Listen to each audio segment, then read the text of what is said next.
Welcome to another episode of The Brand Called You, a podcast and podcast show that brings you leadership lessons, knowledge, experience, and wisdom from thousands of successful individuals from around the world. I'm your host, Ashutosh Garg, and today I'm privileged to welcome an expert on women's leadership from the US, Sally Helgesen. Sally, welcome to the show. Thank you. It's wonderful to be here. Thank you. Sally is, as I mentioned, the world's premier expert on women's leadership. She's an author, and all of you know I'm partial to authors. She's an author of several books: How Women Rise, The Female Advantage, Women's Way of Leadership, The Female Vision, Women's Real Work, Power at Work, The Web of Inclusion, A New Architecture for Building Great Organizations. And she has a forthcoming book titled Rising Together, How We Can Bridge Divides and Create a More Inclusive Workplace. And we'll talk about Sally's newest book as well. So Sally, let's talk about women's leadership. When did you start working on women's leadership issues? I started in 1988. I was in a corporate position and at some very good companies, but I noticed what a poor job they did of understanding the more strategic talents that women had. They were very good at giving them jobs and work to do. But I heard some of the best ideas in the company in the ladies' lounge, and I decided, we need to do something about this. Correct. And I decided that the best way to address that would be to write a book looking at how some of the best women leaders led in very specific ways. And that book was The Female Advantage. And since it was the first book that looked at what women had to contribute as leaders, rather than how they needed to change and adapt, it became very popular and started a career with me doing a lot of internal work with women in organizations. I've worked in 38 countries all over the world. So it's been quite extraordinary, in the other books and the workshops I do all built on that. Incredible. So based on your vast experience of working on women's leadership challenges and opportunities, what are some of the key issues? I mean, there is this whole other aspect of diversity, equity, inclusion, of course. But when it comes to women's leadership, and I've always maintained that 50% of the population has a huge amount of contribution to make to the corporate sector. I'd love to get your perspective on what are some of the more serious issues they face. They've changed over the years, as one would hope, since Correct. This has been 35 plus years, really changed. And I think that what I've watched over time is that women have become more confident. They recognize what their skills are. They're more able to articulate the value of what they bring. So that's been a big thing. I think women have developed confidence also because they've seen organizations blow up over a kind of leadership, very top-down, super overconfident type of leadership that they don't tend to share that much, although this is, we're all humans, so there are certainly women who fall into that category. They've seen that happen, and it's given them confidence. And I think that women have also, and this is really important, build much more solidarity among themselves. When I started in this work, and there were very few women, there was always the thing of, why don't women support each other? But, they were very, very isolated and alone. Correct. Yeah. And they were trying to make an impression on the men because that's who was there. And that has really, I get called into companies and they want to put together a women's network, and the top women didn't want anything to do with it. They'd all say, I want to be seen as a leader, not a woman. And, but that doesn't happen anymore. They see that as an opportunity to bring other women along and also their own career development. So that's been a significant change in terms of the solidarity, the confidence, and then the recognition that we need to build allies and that, create that solidarity also with men and with other groups that feel like they're struggling. So I think it's been a tremendously positive movement forward, like all social and business movements. It has its moments of struggle. Amazing. What a great response. Thank you. So, when you look at inclusion, there's a lot of talk all over the world. I mean, the United Nations 17 Sustainable Development Goals also talk of inclusion. You've been working on this since 1988. I want to get your perspective on how much is actually being achieved, or is it a lot of lip service? In some places, it's lip service. Mm-hmm. But I've been working with this for a long time. The Web of Inclusion, the book you cited, which came out in 1995, that was the first place the word inclusion was used in a business or organizational context. And at the time, it was considered a real soft skill, a kind of, it didn't have a lot of engagement. And what has happened, I think, I know, is that as the nature of the technology has changed, and as organizations have become ever more reliant on the talent and brains of their people. Right. Peter Drucker said that the primary means of production are lodged in people's heads and get in the elevator with them when they go home. So that reliance on talent and creativity and innovation, combined with an increasingly diverse workforce all over the world, that's not just, it's a global phenomenon, and diversity of values, diversity of all kinds of levels of diversity. What I see is that the increasing diversity and reliance on talent has driven a need to be able to lead inclusively, because especially a diverse workforce will not respond well, and certainly you won't be able to make the best use of their talents unless they feel they are part of a we, unless you have the potential to create a culture of belonging, a culture of inclusion. That's it. And a lot of these biases really start with society and leaders. I'd love to get your thoughts on how can we start to make changes within ourselves, in our little communities, in societies, in countries. In the work I do with organizations, there's been a lot of focus on unconscious bias, and many organizations are starting these unconscious bias, rolling out these initiatives. In my experience, looking at behaviors is more effective than looking at biases for a couple of reasons. It's easy to set out, here are some behaviors that are going to be helpful to any team, any unit, any division, any organization in building a more cohesive culture. Here are the behaviors. Here are, little tiny things, complimenting somebody, saying, good job, sharing information, really listening, small things like that. I think it's better to focus on behaviors than to focus on the hunt for unconscious biases. And part of the reason for that is my observation over, going on 40 years, that people are more likely when they practice new behaviors, they get different responses from other people. So then they start to think differently. Oh, I thought that person was, this, that, or the other, the bias. But no, not really. That person, we really are developing this good relationship. And then you stop having these generalizations about people like them. That's much more likely, in my experience, to begin to shift your mind based on that experience than it is to realize you have a bias and somehow be able to drop that. So I think, with biases, we need awareness of them, and that's a wonderful thing. Yeah. But I think they're very difficult to root out, and they're very deep, and there are cultural reasons. So I think the focus, and this is what I try to do in my work, is put the focus on behaviors, not biases, as a way to build a more inclusive culture. Fantastic. And, I was speaking to some very senior corporate leaders of large multinationals, and I was talking to them about inclusion. And some of them actually said that, we have a policy in place, and now the HR leader has to make sure it happens.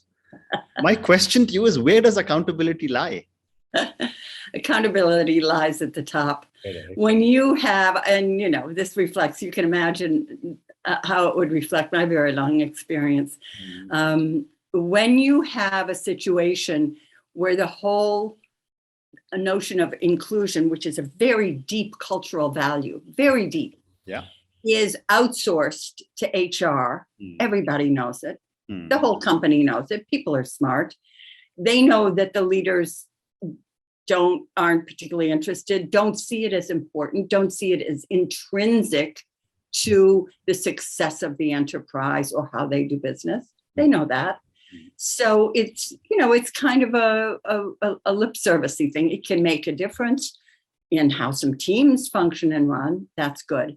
But the accountability really lies at the top. And when you look at an organization, talking recently to the CEO of Cardinal Healthcare, and looking at the robustness of the commitment he's made and how that reflects and how people recognize this is what we're doing. The operative phrase in any organization, people always say, I don't know whether our organization do you have a standard measure of inclusion? Sure, there are plenty of instruments for that. Yeah. For me, the standard measure is people talk about we, not they. People talk about their organization. It's we're doing this, we're doing that. Oh, they did this. Once you hear that they, then you know that the accountability that you're talking about is not at the top. Well said. So my next question to you, Sally, is that, we all just started to come out of the pandemic and work from home and great resignation. How has the pandemic and the great resignation impacted women leaders? I think it's been wildly uneven. The pandemic has had very, very challenging impact upon women who have young children and who don't have a lot of resources to bring in and care for their families. And I talk to them all the time. And it's been an extremely difficult, isolating, and frightening time. And they're constantly depending on what is the school policy? Is it changing? Are the kids going back? Fights over masks, all that. I think it's created a tremendous amount of stress in an already stressed environment. Right. And the great resignation is a response to that. People are just calculating the worth, the stress and sort of navigational skills required, and saying, maybe not right now. This isn't for me. So in a way, I think it exacerbated a trend that was already there, which is for people having greater expectations at all levels for what the experience of their work should be. Right. But it's been very hard, and it's been especially hard on mothers of young children, and almost unbearably hard. And so that's, but I think that it's important to distinguish the benefits that are more long range from the difficulties and pain that really have existed. And I think the greater flexibility and the ability to work at home. And I know I've worked with conservative companies that, I was talking to the head of HR at a major energy producer, and she said, we have lost over the years so many talented women because we have very inflexible policies about working from home, very punitive. Wow. So if your kid is sick, it's your problem. Yeah. And she said, because the leaders saw somebody not being in the workplace as evidence of their not being productive. She said, we've been more productive in this period than we've ever been. So they now see that. She said, and I think it's going to be very, very helpful for us in attracting women going forward. So I think that the flexibility in the workplace is going to play to women's strengths and give both women and men a possibility for a better way of having more control and structuring their work. Well said. So Sally, let's now move to the next part of our conversation, which is your new book, Rising Together, How We Can Bridge Divides and Create a More Inclusive Workplace. Before I ask you about your book, is it available on Amazon? Oh, no, I just handed in the edit yesterday. The pub date is February 1st, Okay, 2023. so I will check it out, and I'll ask all my viewers and listeners to go and check it out in February 2023. And I'm sure it'll be a great book. So tell me about this book and your hypothesis.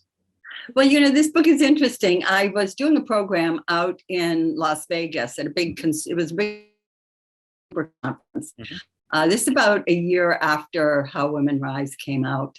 And it was a women's leadership workshop on how women rise. So I went into the room I'd been assigned, which was big, it was a big fancy conference hotel. And I walked in and they told me, they said, you'll probably have some men there. There are a lot of men at the conference. Well, I figured it's a construction super conference, I would. So what I was pretty much expecting was about 100 women in the industry and, some men who wanted to be supporters or whatever. That's the usual deal. I walk into the room, it's 250 people. It was a, breakout room, and it was about 75% men. And I was astonished. And I said, why are you here? And what they said was, we need to be more effective about attracting and retaining women. We have big attrition. We lose really talented people. We will not survive if we don't become better places for women to work. And I remember one guy stood up and he said, please don't waste our time telling us why it is important for us to get good at retaining women. Tell us how. We need some hows. We need some answers of how to do that. So I thought that really, to me, indicated a change in the environment and a much greater awareness of the benefits of having a more balanced and diverse workforce. So I had the idea of writing, what gets in the way? He wanted the hows. What gets in the way and how do we address it? So Rising Together, the first half of it focuses on the triggers, word from Marshall Goldsmith, my friend, the triggers that undermine successful and fruitful relationships for men and women at work, but also generally it can be also between, racial, ethnic, and sexual orientation differences, as well as generational. What are the things that trigger problems when we're working with people we perceive of as not like me? What are those triggers? Very specific. And then the second part of the book is what kind of behaviors. It's the, building that culture of what are the specific behaviors that can help us do that we can start practicing. We don't have to dig down into our heads and figure out every single bias we've ever had. How can we practice and create an environment that has a more positive orientation? So it's real hands-on, real practical. And it's coming out in February 2023. February 2023. And we'll send out orders. There's a big thing you always want to push to have pre-orders. So I know. I'll get in touch with you and we'll see if some of your listeners are we'll spread it around when your pre-ordering starts. I'm an author of 8 books, so I know that how important it is to get your books out, and because that's what you'll actually want as an author. Sally, another question that I wanted to ask you when you talk of bridging divides is the divide between the younger generation, the millennials and the Gen Zs, and the older generation women leaders. I find the younger generation is much clearer on what they want. I'd love to get your perspective on women leadership between people of my vintage, and I'm 65, and people who are, the millennials and the Gen Z emerging leaders today. I think that I find that the young women, How Women Rise is focused on 12 habits that are most likely to get in the way of successful women. And some of the real foundational ones, the millennial women are way ahead. You know, a lot of women came up with a reluctance to talk about their achievements. They expect other people to notice. They don't want to bring attention to what they did. Yeah. They fear being seen as too overly ambitious. And I do not find the younger generation, however we're calling them, to share that much. They are much more clear about what they can contribute. They're much more feel, and I don't mean this in a negative way, but feel entitled to have jobs that really reflect their talents. And that's fantastic. You know, they've grown up with a different experience and mindset. I do also find it, at least in terms of some of those habits, that they have a way to go in working on some communication skills, et cetera, that would be helpful for them. But it's part of the progress I see is that younger women come into the workplace with a greater expectation that they have something to contribute, should be heard, and can figure out that they should be heard and see that as part of their job. Well said. I've got time for one more question. And this is for the many, many people who will listen to us, you know, and the amazing things that you've been speaking about. Based on your vast experience, Sally, what would you say are 3 lessons you would like a lot of our young women and male leaders who will be listening to our conversation to take away from what you just spoken to us? I would say the 3 lessons that I would suggest they take away are, first of all, try to figure out exactly in really clear language what you want your chief contribution to be.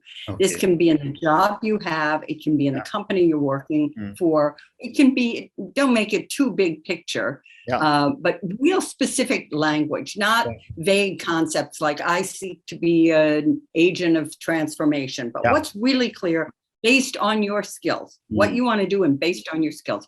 Find a way to articulate that very, very clearly.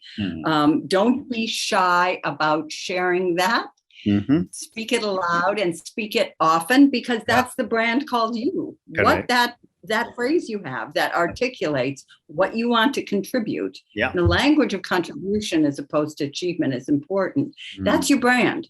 And then use that to enlist people and get all the support you can, and get support broadly and widely from people across all kinds of barriers.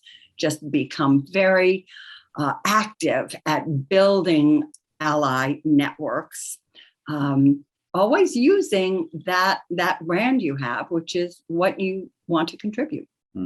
Well said. Sally, on that note, and your 3 pieces of advice, you know, be very specific on what you want your contribution to be. Don't be shy about sharing it, and get support. Thank you so much for speaking to me. Thank you for speaking to me about women's leadership and your vast experience since 1988. I haven't met any senior woman leader who actually decided to give her life to women's leadership like you have done, you know, for almost 35 years.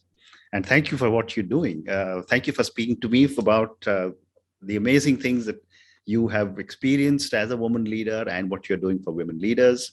Thank you also for speaking to me about your books and your forthcoming book, Rising Together, How We Can Bridge Divides and Create a More Inclusive Workplace. Finally, thank you for speaking to me, and good luck to you. It's been my pleasure. Thank you so much. Thank you. Thank you for listening to the Brand Called You videocast and podcast, a platform that brings you knowledge, experience, and wisdom of hundreds of successful individuals from around the world.